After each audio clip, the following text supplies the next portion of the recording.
All right. This is probably one of the most important steps to the Amazon FBA selling process. I'm going to show you how to set up your Amazon seller account. So what you want to do is you want to open up your browser. And really easy is just go up here and you could Google search this. You could Google search Amazon Seller Central or Amazon FBA Seller Central. But we can just type in the web address as sellercentral.amazon.com. It's going to take you to something that looks like this. And we're going to go to register now if you're not already selling on Amazon. And it's going to bring you to this page. I want to spend a little bit of time here so you guys understand what your options are.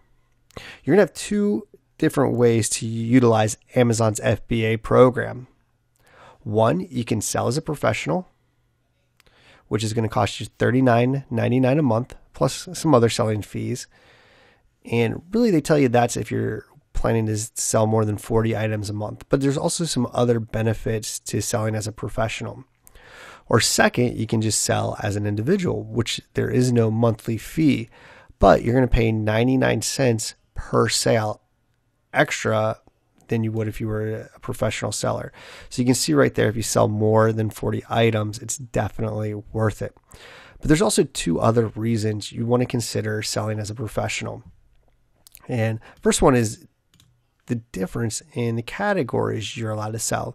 As you can see with the professional seller, there's just so many more categories, which gives you so much more opportunity to make money and to sell different products than if you're just an individual seller. So, if you just go through a couple of them, there's automotive, which you can sell as a professional, but you can't sell as an individual. Beauty products, you can't sell as an individual. I don't believe you can sell groceries as an individual.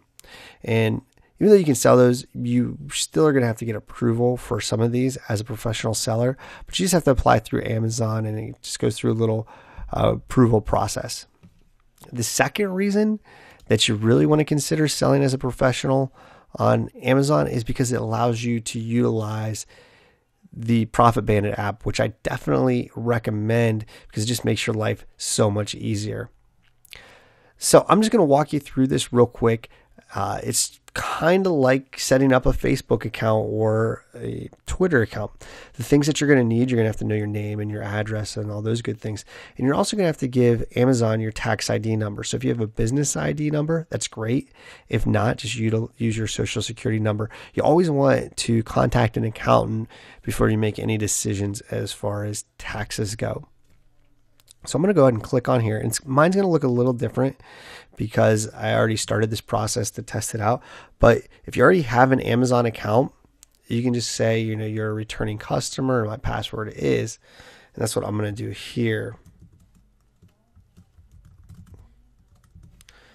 In addition to your tax ID number, you're also going to need to have a credit card, and the credit card's there in case you don't make any sales and you got to pay your $39.99 fee, or you also have to pay shipping fees. So if your sales don't cover your shipping fees, they'll charge your credit card. All right, so register and start selling today. So Amazon Services Business Solution Agreement, you probably want to read that, and I'm going to click continue.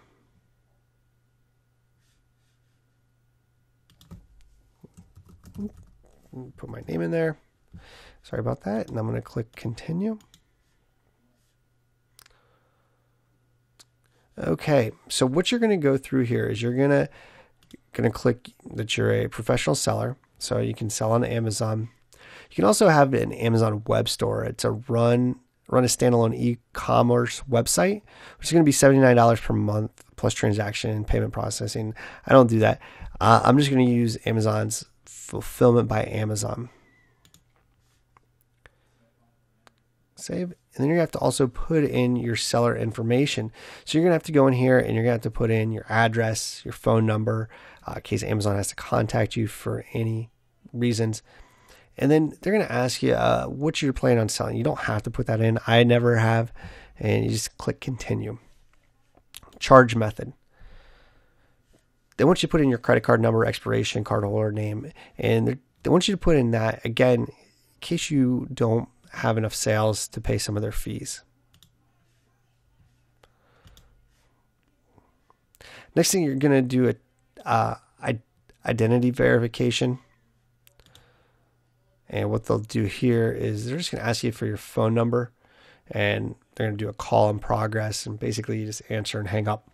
They just want to make sure, or you can do a send as a text message. So you can do either one. It's just to make sure they have your contact information. And then finally, you're going to go through tax identity information. So you're going to go through a tax interview and just launch the interview wizard. And again, when you're dealing with taxes, I would always consult a tax expert. So I'm not going to give you any recommendations on that. You can go through that yourself.